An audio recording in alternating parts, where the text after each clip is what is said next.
keep my camera off then until it's my go. No, and it's absolutely fine. Okay.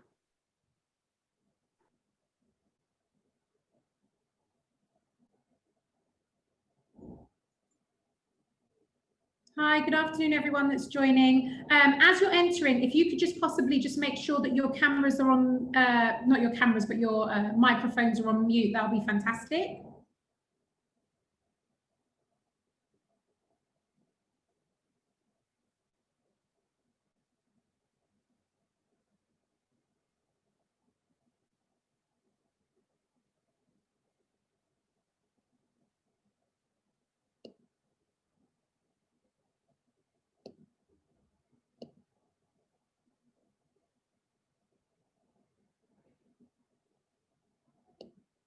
Okay, just making sure I'm admitting everyone. So just bear with me.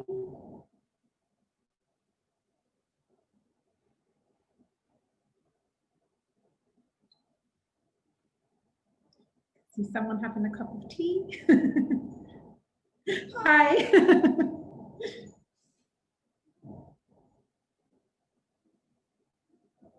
Okay, super. So I think I've got most people in now, and I will just continue to admit everyone as they come in. Hello and welcome. This is our second webinar for safeguarding and safer recruitment. And this webinar is on record keeping policies and procedures. So thank you for joining us today. And I know that the people here live will be able to see this live, obviously, but some people will be watching this as a recording afterwards. So welcome to you when you finally see the recording. My name is Natasha Hilton. So I'm actually the head of primary school at Park House English School in Qatar. So you'll see kind of my school emblem on things. And I am here to kind of for you to contact later on. I'll give you my email if you have any questions, etc. Today we have two amazing speakers for you. One of them can't actually physically be here live on the webinar, so she has sent us a recording. Her name is Deborah Jones, and she is based in Dubai. She is the deputy head at Dubai College. So that's our first speaker. And then our second speaker is Natasha Lawrence, and she works for My Concern, and she'll be doing a talk as well. And I won't, kind of go into that until we go in. So basically what I would like to do is basically to just remind you that the session is recorded. If you have any questions during this session, at the bottom there is the chat function, so please add any questions there and we will definitely respond to those questions. We luckily have Emma Durant, who is also from My Concern, and she is working with Natasha, and she will field any questions during their session as well. So if she pops up and says hello and answers any questions, then that's who that is. And like I've said, it's being recorded, so anybody that did sign up, this webinar will be sent to you as a recording, and you can forward it to colleagues, etc. afterwards. And you can also log into the BSME website, and on there at the end you will have Deborah Jones is recording, you will have Natasha Lawrence's presentation and all resources, and I'll give you a bit more information about that afterwards, but all resources will also be shared in the resource file on the BSME website as well. So without further ado, I'm just going to share my screen properly. There we go.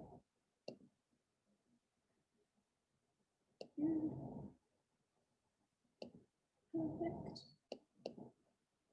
Assuming you can now see that presentation.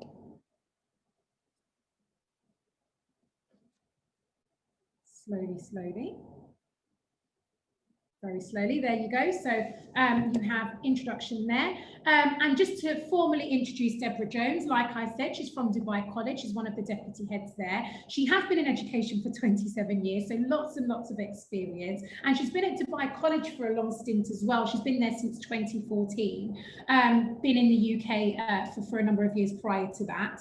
And at the moment, she's the designated safeguard lead at Dubai College, and obviously had to make loads and loads of adaptations adaptations to policies and practice, during this COVID time. So I'm just going to put her recording on now, just so you can actually listen to her. So just bear with me. Okay.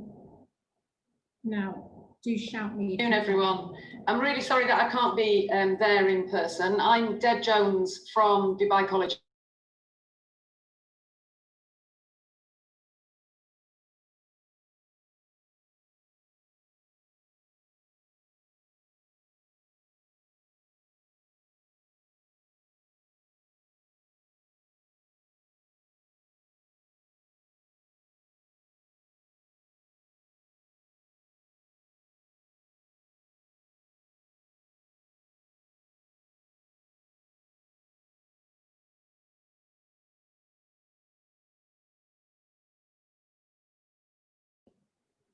Right, sorry.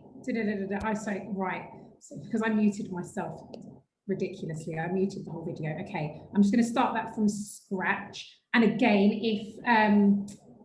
if there are any complications, just let me know in the chats. Thank you for that.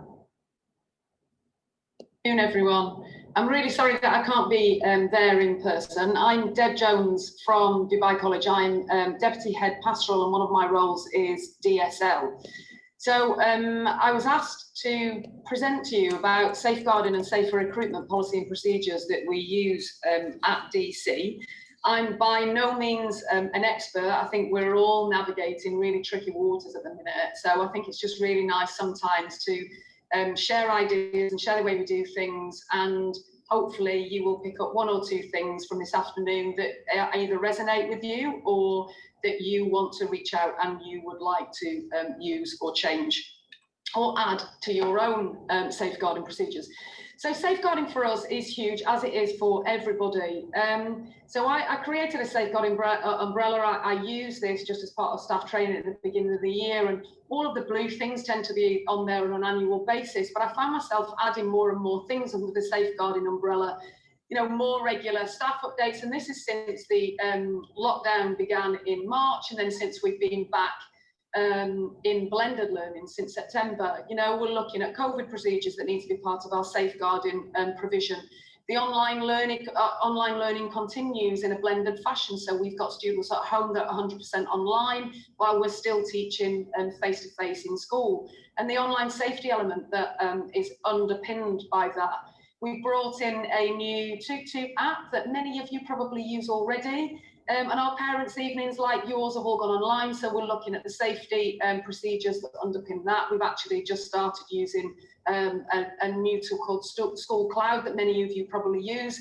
But in the previous months, we've continued to use WebEx and Microsoft Teams, which we've been teaching through anyway. At DC, we decided this year to adopt a team around the child philosophy, where the child is at the centre of everything that we do. And I think it's more important now than ever to ensure that communication is of the highest priority surrounded by these young people, because, and I'm hoping that I'm surrounded by those of you that are also trying to reach out, that we've had an increase in mental health issues for sure since we've come back to school in September, to the point where our counselling service internally, we've got 2 full-time counsellors, where they're becoming overwhelmed with the amount of cases, and we're having to refer outside, which we don't normally do. So I want to just start with safeguarding policy. We're currently in the middle of devising or redevising ours. Again, you know, it should be a fluid document. We should be updating it on a regular basis according to things that crop up that we feel need adding. The one on the left-hand side of the screen that you can see there is actually one that I got from a company called Safeguarding Network, and I reached out to them just because I wanted to do some DSL masterclasses, but they also do, they provide a service where they will write your policy document with you. So for those of you that want to have a relook at that and just a pair of fresh eyes on it, there is a cost to that, and please don't think that I'm affiliated in any way. But I would like to reach out to them just to ensure that I dotted the I's and crossed the T's and covered everything that I should be covering. But I think it's also important to look at other schools as well, because if you put lots of policy documentations together, you will probably find a best fit somewhere in the middle. You know, none of us are perfect, But as I said, it should be live, and we should be able to adapt each one of our safeguarding policies as the need arises, at least on an annual basis. But certainly as things change and the landscape changes, we should be able to make sure that it's fluid enough to change with it.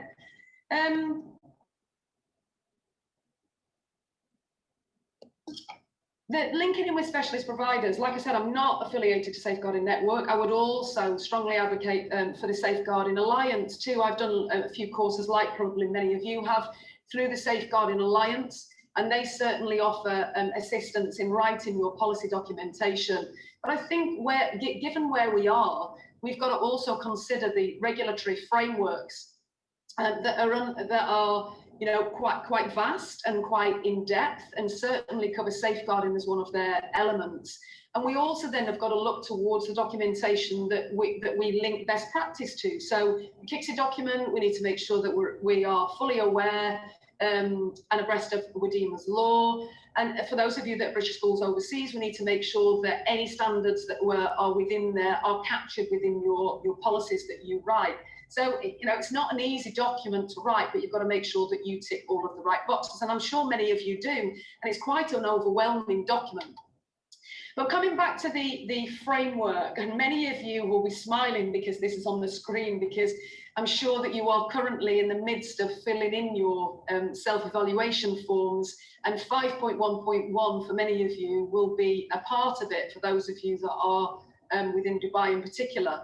So the bit that resonates with me on this is, yes, the vastness of safeguarding in itself, but that the school is highly effective in protecting students from abuse, including bullying, and via the internet and social media.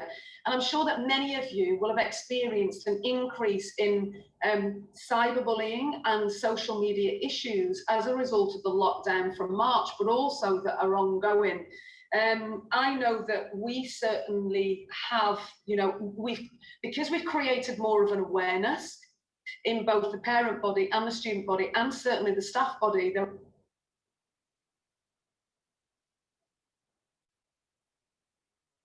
are many more incidences, some minor, but still instances that are being flagged that we're having to deal with. So it's definitely keeping us on our toes. And the KICSI document is a big part of our policy documentation, and making sure that we're keeping up to date with best practice, particularly in light of the changes in the KICSI of online safety and the increase in making sure that we have the provision in education to underpin all of that within our students. There's an increase in focus on mental health. And coming back to an ADSL course that I did recently, we talked quite a lot about that and the link of the online activity of our young people and the impact on mental health that they're experiencing. And certainly CSE and CCE, which I do know that there's an increase in frequency in some countries. And I'm not saying that it's not happening here, because never think that it will never happen on your turf. It just makes me feel extremely sad, but we've got to make sure that our policies and procedures are in place to protect young people, not just on our site, but give them the wherewithal to protect themselves outside of it too. So not an easy task for us, to be fair. So COVID considerations, I was asked to talk to you very briefly about what we did as DC, and also how we reached out to others during this time. So during full lockdown, as with you, Microsoft Teams and WebEx became our teaching platforms. We went immediately online, face-to-face, every period of every day, including full registration, form group time and assemblies. And I think they were the lifeline for the students, and we made sure that all of that was part of our policy documentation, and we had safeguarding that underpinned the online platform, particularly making sure that staff actually recorded their online lessons to protect both themselves and their students. Thinking about professional dress for staff, what they were doing during those online lessons. It also helped us just to get a feel for the quality of teaching and learning that was occurring within there. But we managed to run a full counselling service throughout the whole of that time. And I know that we did a student survey, and it's probably well worth doing that with your students as well. Just checking on their well-being, and their well-being, interestingly, rose in like May and June as a result of them feeling that they were safe and that they were well cared for, and that staff in every one of their lessons at the beginning of lessons actually just talked to the students about their well-being and how they were before they even started their learning and teaching. So, like I said, coming back to policy, having done all of these things, we ensured that there were online home learning responsible user agreements for students, that parents gave consent, and that we had that as part of our safeguarding policy documentation as well, as an appendix. So that's how we adapted our safeguarding as we went through the last academic year. But this was one diagram that really resonated with me, like I said, from the ADSL course that I did. And I'm hoping that Safeguarding Alliance don't mind that I'm sharing this with you. But they had a really good, and I like this because of the COVID implications of this, the online aspect of it, and just making sure that we were well aware of peer-on-peer abuse and how we would deal with that in schools, and all of the other things that come with remote learning. The poverty that some families may feel in terms of job losses, and how we as schools are adapting to that to safeguard young people and ensure that they don't feel the impact and implications of that within school whilst they're still on our school roll, but making sure that parents actually feel supported. Communication, and how students may become a little bit more introverted as well, and their health and well-being in terms of their mental health, but also how they were within the home. And if for us, it was more about checking in on them, and are they eating regularly and doing the things that they should, and are they still getting the exercise levels, and probably not to the same frequency, because obviously many of them were playing in clubs and teams and not able to do that, but certainly making sure that they were still exercising. And I know that the P department were putting on full practical lessons during that time to keep the physical health in particular of those students high. So other key areas of child exploitation and abuse material that we need to be considering as part of our safeguarding policies are the impact of live streaming and what they get up to when they're at home, and educating them with that, the social media aspect, the gaming, particularly young boys. There had been a few issues of addiction to gaming, and also addiction to Discord because of some of the anime that is shared through that. So they were the experiences that we had during that time that we had to make sure that we were considering as part of our safeguarding offering. So how did we adapt? Probably quickly, like everybody else. But in terms of the KICSI document 2020, we looked at all of the things that we needed to consider, and we have done more education with our students based around the changes that the KICSI document offered us. We always do annual updates, as you do, and again, that should be part of your policy, ensuring that your staff are regularly trained, and also all of the wider staff as well. So that's not just your teaching staff, but your administrators, your volunteers, your external coaches that come onto school site. And students. I think I was once sat in a course a few years ago, and so one of the trainers asked, how many of you actually safeguard your students, the very people that your policy underpins? And there were only very few of us that actually put up our hand to say, yeah, on an annual basis, and probably on a more frequent basis, we talk about safeguarding, and we share the safeguarding. It's similar information to that we share with teachers, because students, because of peer-on-peer abuse, students should be looking after each other. Within your school unit, it should be classed as a family unit. And then one element that we really felt that needed more education were parents. So we asked them to attend safeguarding briefings. We offer them safeguarding training online. We offer them a free national online safety course that they can do from the comfort of their home. And we invite them to external speaker events, obviously online at the minute, but certainly face-to-face we have done in the past. And again, that should be all part of your safeguarding policy documentation. As part of the briefing that I gave to the full body of parents, we looked at what the school role was in terms of online safety. We looked at the student role of online safety, and we looked at what their parent role was. And I think some of them were shocked at the level that they were accountable for, because I think quite a lot of that is to do with cyberbullying. They want us to deal with, and they want us to own. So I put the ball firmly back in their court, and I've made sure that that is documented. And we're going through a cycle at the minute of policy and procedure review and the safeguarding one is actually imminent. So I haven't yet published the changes, but these are certainly things that I will be considering that I ensure are underpinned in our safeguarding policy. So again, lots and lots of education, and this document for me is really crucial. Again, linked to the KICSI, but it's the UK Council for Internet Safety. It did used to be called UK Council for Child Internet Safety, but this is on the UK Gov website. And these 8 aspects we deliver to our students on a programme of positive education and through assemblies and through tutor times, using the material they've provided, but also enhanced by the material given by National Online Safety and some of the resources on there, and also from the PSHE Association. But this is certainly something that our students know about, and again, is part of our policy and procedures. So I've mentioned 2 companies already, the Safeguarding Alliance and the Safeguarding Network. None of these companies I have an affiliation with, but I certainly feel as an individual where external services are not quite as prolific as they are in some other countries, I think it's really important to try and reach out and have a breadth of information and people that you can lean on to try and get information that you need at really important times. So the ones that we use to try and help us are the Safeguarding Network, who do our KICSI checklist for us. And they also offer some staff training modules at a very reasonable cost. And I'm doing DSL masterclasses through the Safeguarding Network currently, which are 1 a month, and you can access that through their website.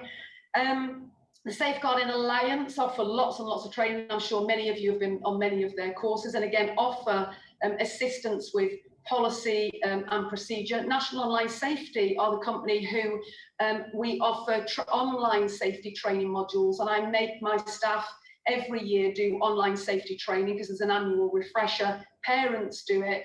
I can honestly say the uptake is not as big as I would like it to be for parents, and our governors all do the National Online Safety training relating to governors as well. There's a specific DSL one, there are SEND ones, and I'm hoping that some of you use it already. And apologies if I feel like I'm teaching you to suck eggs. Barry from Beat the Cyberbully, I've used on a couple of occasions to deliver to our students, and he's very good. He talks about positive digital footprint, and again, that links it all with our online safety information that we need to give out. CoBabble is actually the equivalent of the National Online Safety's training modules that are that you can buy into, and I'm sure again that some of you are using those already, and if you're not, it's well worth just having a look just to keep abreast of all of the current information that you can access for the whole of your stakeholder community. Some of the lesson plans and CPD and certified training are all on there. It's all prepared for you, and again, very, very useful. And these our parents find these extremely useful, which they do individual PDFs on many of the apps that are available out there that our parents probably know nothing about, but their sons and daughters are actually very adept at using. So again, just something that I've reached out to ensure that we're covering the whole of our community. And these were our reflections over summer. You know, the whole school education that I've talked about, including parents, of the triangulation diagram, there has certainly been a closer liaison with human resources and myself and the student services team, just in terms of safeguarding and onboarding volunteers and coaches in particular. We have definitely got a more robust safeguard and child protection recording platform. We're using CPONs. That I was splitting hairs between CPONs. I know some of you will probably use My Concern. Same, but slightly different. But again, there was too much paperwork and too much volume coming my way from March, so we decided to streamline it, and it has been an absolute godsend. It's centralised everything and enabled us to really action this team around the child philosophy that we were really keen to uphold from September. There are more staff accessing training, and I think that that's really important given the increase in mental health. So we put some staff on mental health first aid training, and there's been a massive implication for our counselling service, and not only are we having to reflect on our safeguarding policy and procedures, but also our counselling service, because they are overwhelmed at the minute. So we're in a situation where we may have to change the regulations that underpin that internally. So The other thing that I talked about earlier was about and about giving young people a voice to ensure that we're safeguarding them outside of school and inside of school. That's been welcomed by our student body. We're using CPONs, we still use Microsoft Teams to teach blended, and we're using School Cloud for our parents' evenings, again, to safeguard our staff, our students and our parents, not just in a physical sense, but also in the online environment too. I think one of the things that we sometimes forget within our safeguarding is the transition between schools. And in the UK, I think the transition is better between schools. Yes, there's less of it, but I think that they're better at sharing information. I've not really experienced lots of cases where people have shared child protection documentation. I think it's really important that we start to be a little bit more confident in that area and sharing more information. So again, reflecting over the summer break, I put together, having looked at some other schools and some other providers, and with the student services team, we got together and put eyes together to devise a confidential safeguarding pastoral and send school transfer form. So any new students that we get onto school site, the actual form is on the left of the slide that you can see, and I copied and pasted the rest of the questions on the right because the form, as you can imagine, is quite extensive. But any external documentation that comes along with that gets sent directly to the relevant people. So if it's safeguarding and child protection information, it comes directly to me, and the SEND information goes to my DDSL, who is also Senko, Cindy Penny. So you can see that on the slide on the right-hand side. But we felt that that captured more of a pastoral flavour, whilst also capturing the detailed information about safeguarding or child protection issues. And we were hoping that schools, had they got paperwork, whether that's in the form of the PDF printout from My Concern or CPONs, or any notes that they take if they have a separate recording system, that they would be sent to us in order that we can then upload to our system and safeguard our students, the new students, more effectively. So that's something that I'm hope will start to come through so that we can safeguard our new students. So safer recruitment. We are making sure that more of our SLT, the HR department, the heads PA have all been on safer recruitment courses. I think it's really important that you widen the net so that we can thread safeguarding through everything, not just through recruitment, but also all of the policies that we write. So I think that's probably one of the crucial things that we need to continue to do. I know that I put more of the pastoral team on the DSL course because I want, and the advanced DSL course, because I wanted to make sure that if for any reason some of us weren't around, they could be the first port of call to and then pass that information up if they needed to speak to anybody. But certainly safer recruitment is at the heart of everything that we do to ensure that we safeguard our communities. So yes, we do good conduct certificates. This is what we publish in our job adverts that I've shown you on this slide. And absolutely, it's an integral part of the structure of our interview questions. There is at least one quite tricky question on safeguarding, and we talk at length about how we value safeguarding on our school site.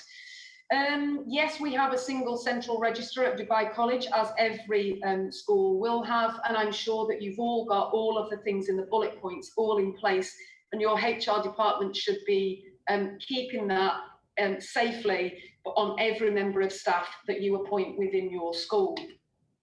So how do we do the safeguarding policy and procedure reviews? As I said, we on an annual basis, we review them as part of a larger committee. We have an extended group called the Education Subcommittee, which is part of the governors. So we talk about it there. We have a safeguarding link governor. So we are getting together quite shortly to look at the changes that I've made on that documentation to discuss that. But first of all, it starts with myself and the DDSL, the student services team, and the medical team. And as part of the student services team, we've also got the counselling team that underpins that. We then take that to the education subcommittee, which includes the headmaster, and we discuss that there, ratify anything that we need to, make the relevant changes according to the changing dynamics of our environment. And we do that at least on an annual basis, if not sooner, in light of the changing circumstances. And as I said earlier, we've done that on a couple of occasions since March. How is it evidenced? We evidence that in our new policy drafts and reports to the governing body, and then we publish that on our school website once it's been ratified, and we also publish that internally for access through our internal school system by members of staff. And I'm sure that lots of you do exactly the same thing. You know, my final thoughts, and I know that is, you know, quite a lot to take on board. And like I said at the beginning, many of you are probably doing lots of those things already. But we all need to continually adapt and share best practice. And I think it's really important for us not to be afraid to reach out and to share information across schools, because some of us have I know that we don't have a sibling policy at Dubai College, so sometimes it's nice for me to be able to reach out to other schools where I know that we've got siblings in other schools if there is a safeguarding issue within a family. None of us are experts, and it is really important to network as much as possible and feel confident enough to do that.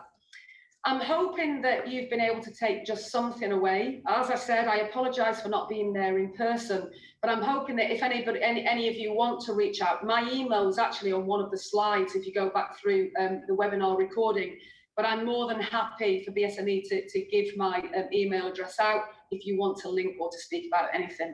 Other than that, I hope you have a really good afternoon, and I hope you've enjoyed the other presentations. Thank you. There we go, I'll stop sharing that. Okay, am I back on your screen? Maybe, I hope so. So I should be back on your screen now. That was Deborah Jones from Dubai College. Really, really knowledgeable. I mean, I've already started taking some notes because actually we've done lots of reviews just like every other school has. And one of the main things that we have been speaking about, even at my school, was about making sure that we're sharing information across schools. And I think internationally, like Deborah has said, you know, we're not necessarily doing it as well as possibly some schools in the UK. And I think it's really important that we do really start looking at that. And actually the thing that just flagged for me in that, and I don't know if it was for some of you as well, but siblings in other schools, because we definitely are in that situation, and actually are we doing that as well as we could do? And I think that that's something that we definitely need to really look at. And yeah, people are writing comments already saying thank you to Deborah. It was really clear, it was really helpful, and I've already taken notes for myself. So yeah, I know Deborah's not here at the moment, but thank you to her for delivering that, because that was absolutely fantastic. And so actually what was quite nice with Deborah there, even though they are using a different company in terms of logging their own safeguarding, she did mention my concern a couple of times there throughout her presentation. And actually, if I just share my screen again with you, if I can find my screen. Here, there, there.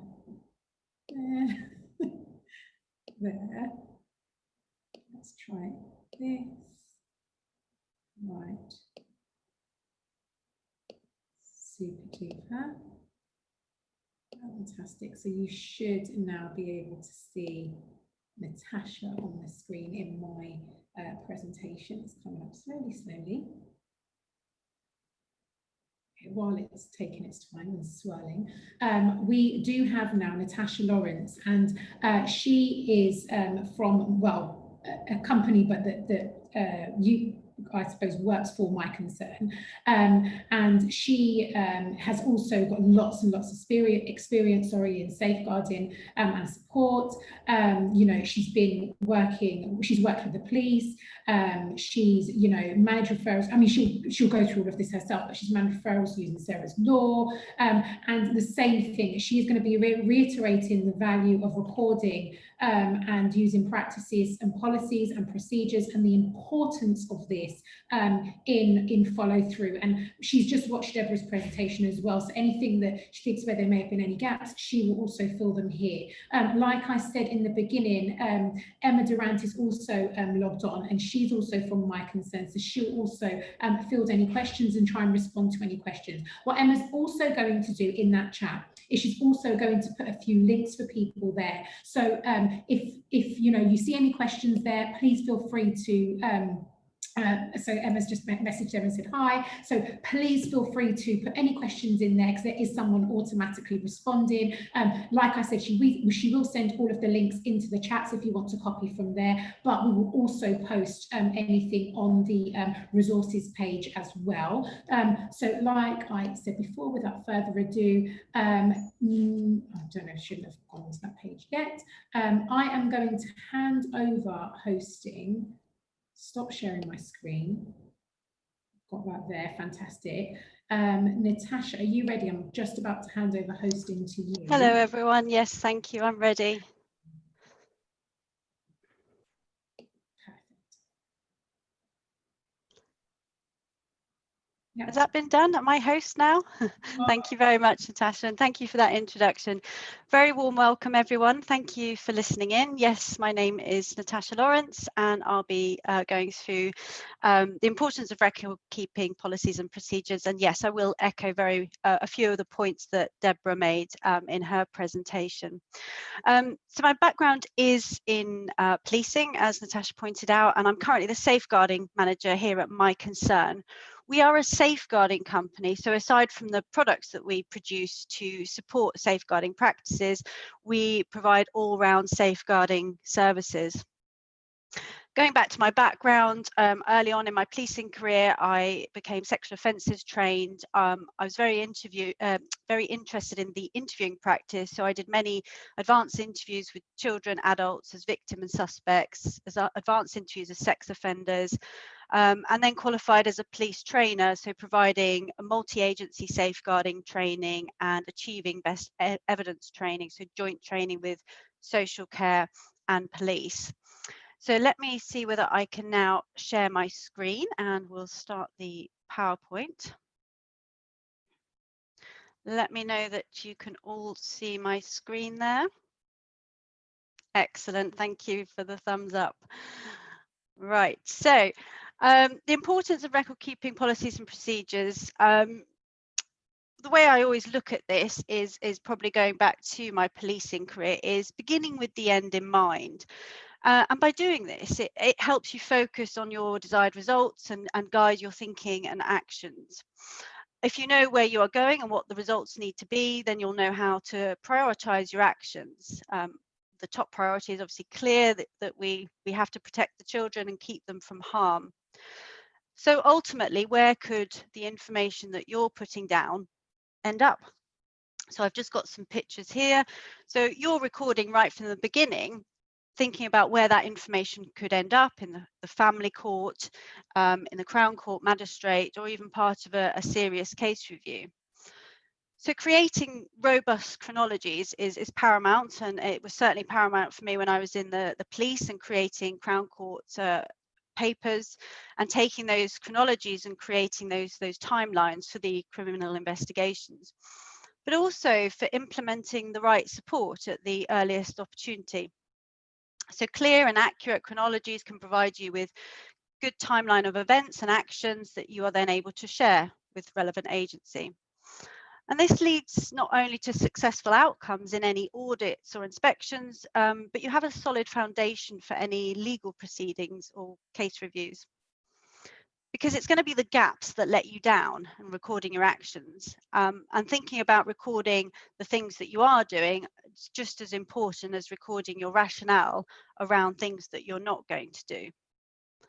So looking at keeping children safe in education this year, 2020, staff working with children are advised to maintain an attitude of it could happen here where safeguarding is concerned.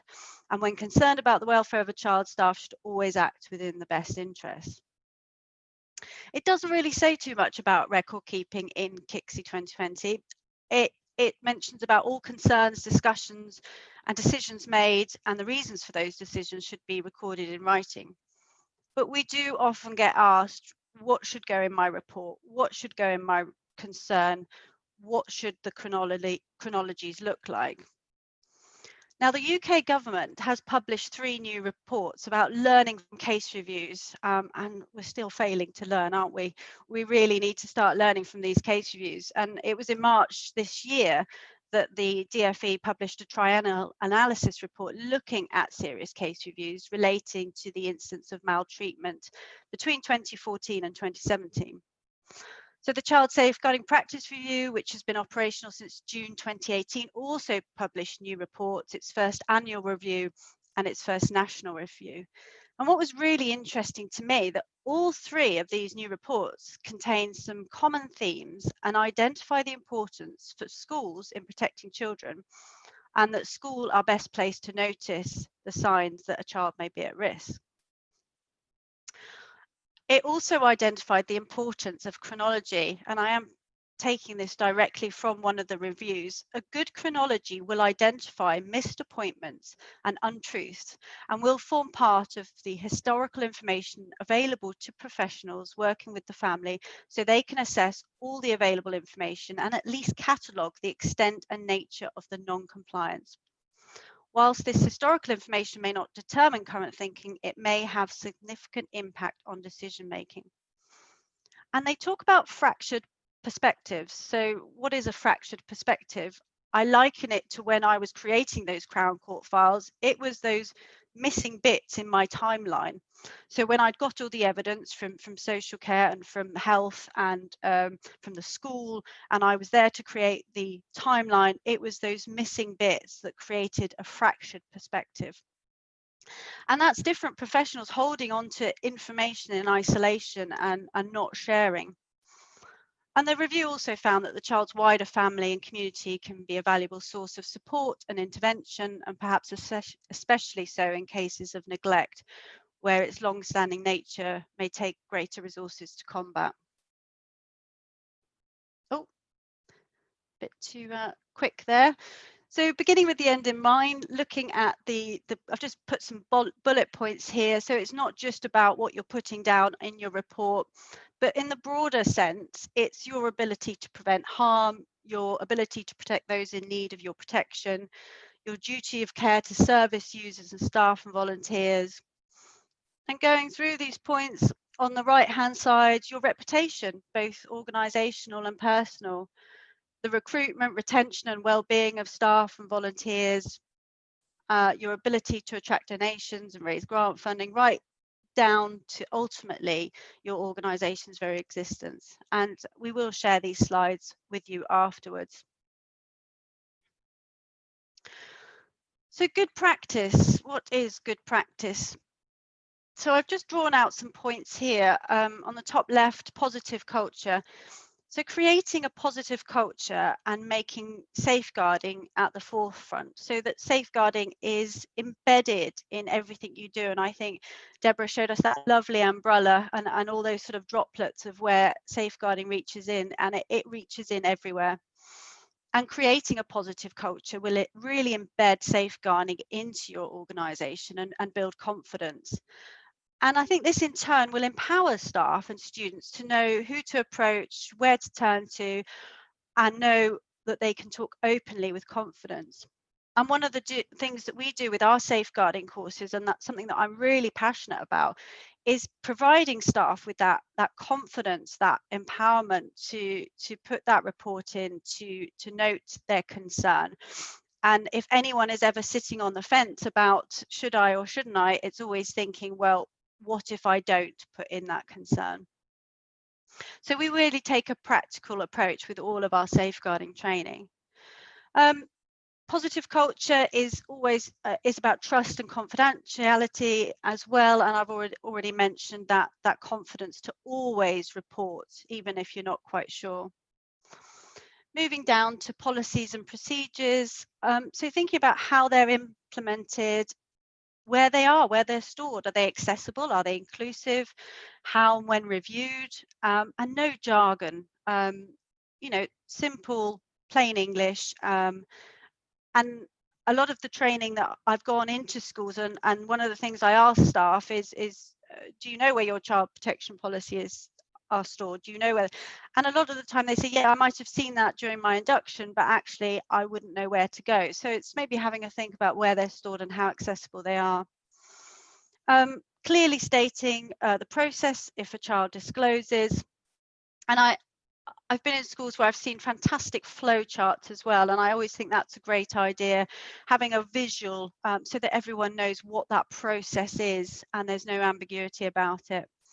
There was another time I did some training in a school that used a paper-based system, and staff struggled to get that form. It was too much of a hassle to walk over to the other side of the school. So it's thinking about those kinds of things. So really embedding safer recruitment policies, equality and diversity policies, whistleblowing policies, safeguarding child protection policies and code of conduct, and considering the use of technology, mobile phones and cameras.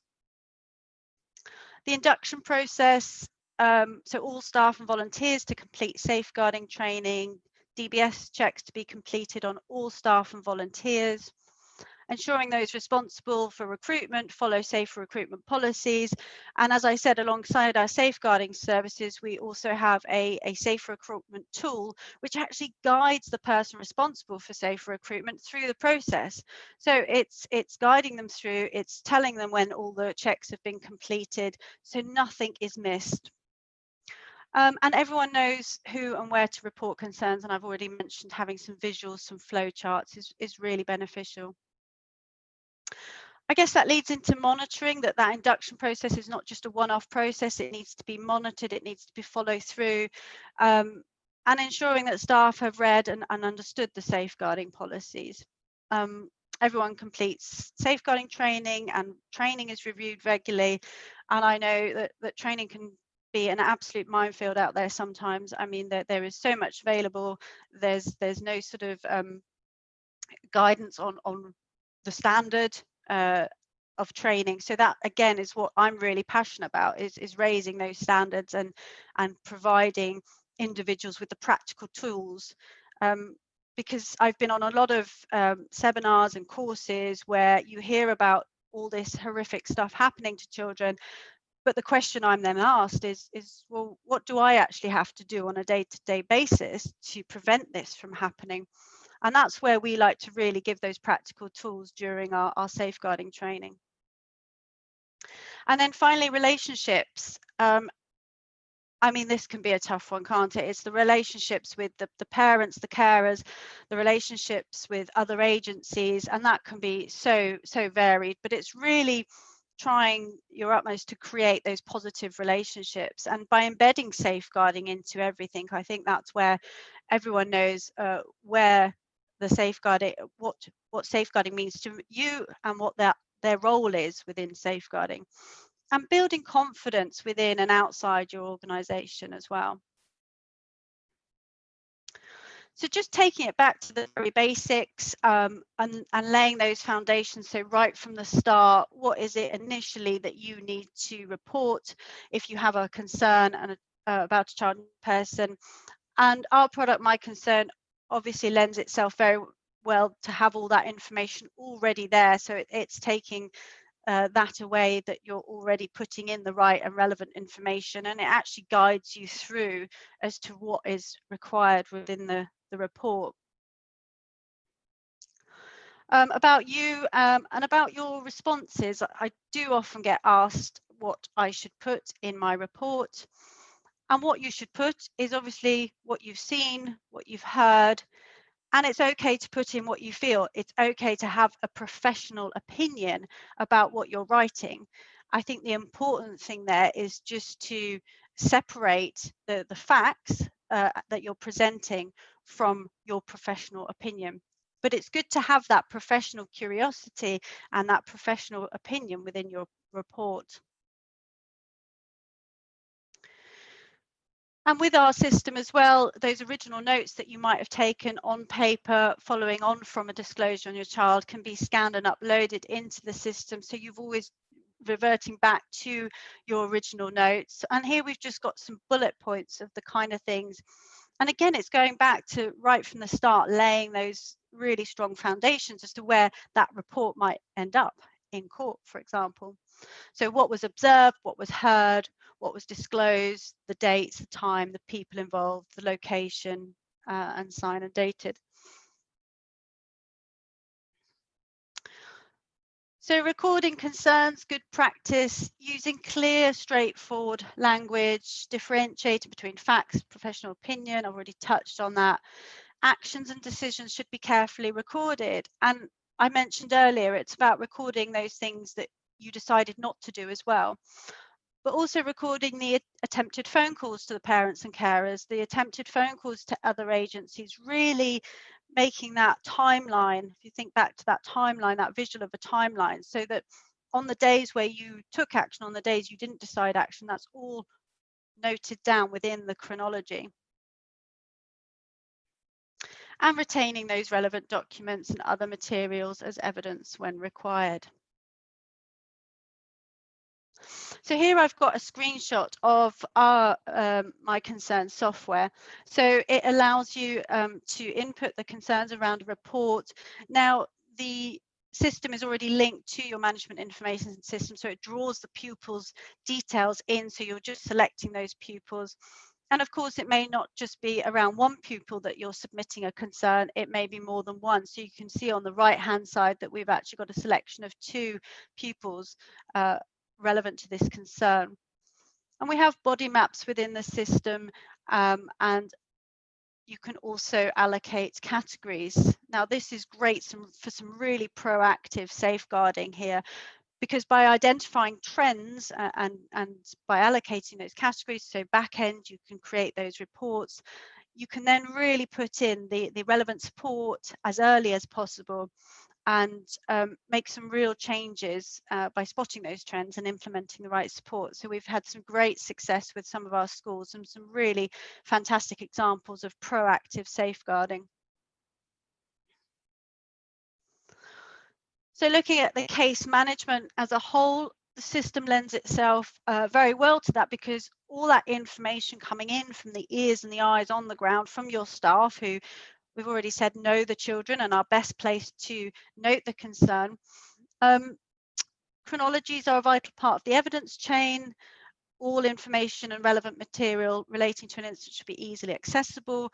So again, the beauty of having a cloud-based system is that wherever you are, and especially during this period this year where COVID has really thrown a low ball when it comes to safeguarding, is that staff could access the systems, access that safeguarding information at home or wherever they happen to be working there.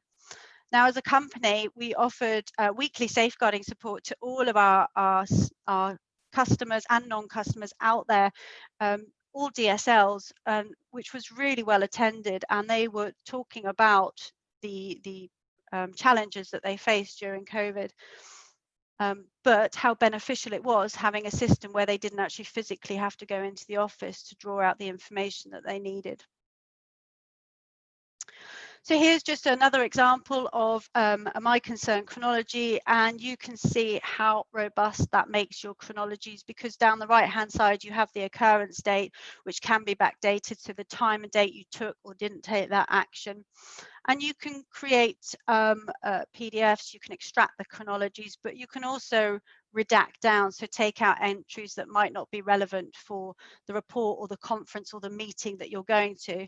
So I always liken this to when I was creating Crown Court papers, where sometimes I had to go there with a black marker and mark things out and copy things again. The redaction tool does it all for you. So you can add files into the system as well. This is another screenshot of the system and how you can, so the system was designed by actually 2 police officers, a chief constable and an assistant chief constable, and it's a bit like building that intelligence, building that bigger picture around a profile. So all the information, all the files, all the documentation is all built around that picture, and you can associate obviously siblings and individuals within that concern. So it's a bit like our old police intelligence system, but it gives you that robust overview and that robust picture. So just looking at steps that your own organisation can take to strengthen its safeguarding arrangement, review, risk assess, analysis. I think Deborah made a really great point about, none of us are experts. We're continuously learning. We're continuously taking the lessons learned from the serious case reviews and trying to improve, trying to better ourselves. Communication, really creating some positive relationships there with parents and students. And I love the fact that Deborah said she was providing training, online training for parents. I think that's a really great idea, because those conversations are not always easy. I do appreciate that. The culture, that really positive accountability and concerns taken seriously. You know, when staff feel that they're not sure whether they can report a concern, that obviously is a bit of a red flag, that they don't have the confidence, or they're not sure, or, you know, maybe that's identifying a training issue, but maybe it's the culture of the whole establishment. Good practice, relationships with other agencies. We're actually working with a big MAT here in England at the moment, where we're really trying to raise the relationships between the other agencies, so health, police and social care. So really trying to work in raising those partnerships and raising the communication. Empowering, obviously a child-centered approach, so children to make their own decisions. Reporting, obviously having an online system like My Concern allows you to do that very easily at the click of the button and really allows you to be proactive. And the lessons learned, so dip sampling. And again, within My Concern, you can log those lessons learned. So if you're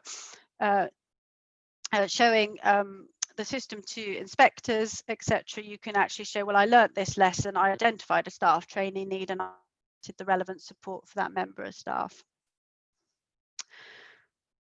Thank you very much. I feel like I raced through that. I hope I wasn't talking too quickly.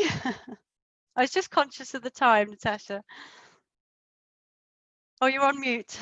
Yeah, sorry, I'm talking away there. No, absolutely not. Thank you so much, Natasha. Honestly, it's really informative, and I love the fact that you've got Emma actually in the comments giving loads of information as well. Emma, I think you're obviously your camera's not on at the moment, and I think you were trying to hide. But can you hi? It would be really helpful if you know, all of the links that you've sent in the chat, if you could also kind of just put them on one resource sheet, so then when I put it onto the resources, everyone continuously has access to it. I think there's some really, yeah, fantastic, thank you. There's some really lovely links there, and we got lots and lots of really key information, and actually it worked really well with Deborah's presentation as well. So thank you guys so much for that, and I hope that all of the participants online, you've really got some really great information. If oh, thank you, Bernie's just said very informative, thank you. If there are any questions, please do pop them in there now, and I will continually look at them as I just do my close. Let me, I'll share that in yeah, actually let me share my screen. Can I have the hosting back, Natasha? Is that okay? I thought I'd just done that. Well, you might have. Yes, no, you have. Thank you very much. There we go, super. So I'm just sharing my screen again and basically just giving you the last page of my presentation. It slowly comes in. So basically, like I just said, so thank you to Natasha, thank you to Deborah, and thank you to Emma there for sharing all of that information with us. That's absolutely fantastic. Guys, I just want to remind you that this webinar is being recorded and it will go out to all of you via email. So please feel free to share it with colleagues, etc. Oh, I thought somebody just joining. They may have joined over. Yeah, so please share it with colleagues. It will be available early next week, which is Sunday in for us in the Middle East. Anyone else that's logged on anywhere else in the world, wherever your weekend starts. As BSME members, you're also eligible to watch any of the webinars on any of the other networks. So obviously we've got our network here, but you've got the Teaching and Learning Network, the Leadership Matters, etc. So please, yeah, just log into those. If you do have any questions about the webinar later on, please just put them into the discussion forums. I will go into there and I will respond. Otherwise, you can contact me directly at my school. It's Natasha Hilton natasha.hilton, sorry, at parkhouseschool.com. If you go back into Deb's presentation, she also put her email address there for where she is at Dubai College, and there will be details from Natasha and how to contact her at My Concern as well. And please just engage in those discussion forums. They are really, really useful if we do start having engagement in those. And it's a really good way for people to network and for people to start sharing ideas. Just as a summary, our next webinar is on the 21st of January next year, which feels like a lifetime away, but it's very, very soon. It's on recruitment and how safe is your school. And if you have any other questions and wanted to contact BSME directly, you can contact Olivia or Rachel, and both of them you can contact through networks@bsme.org.uk. Let me just check if there were any questions there, because I didn't see an orange just flag on my screen. Let me get rid of that. Oh no, that was just somebody saying thank you. So thank you all for attending. Like I said, you'll get the emails out shortly. Emma is just sharing some more email addresses in the chats if you want to grab those quickly. Otherwise, all presentations and resources are going to be shared on the BSME network.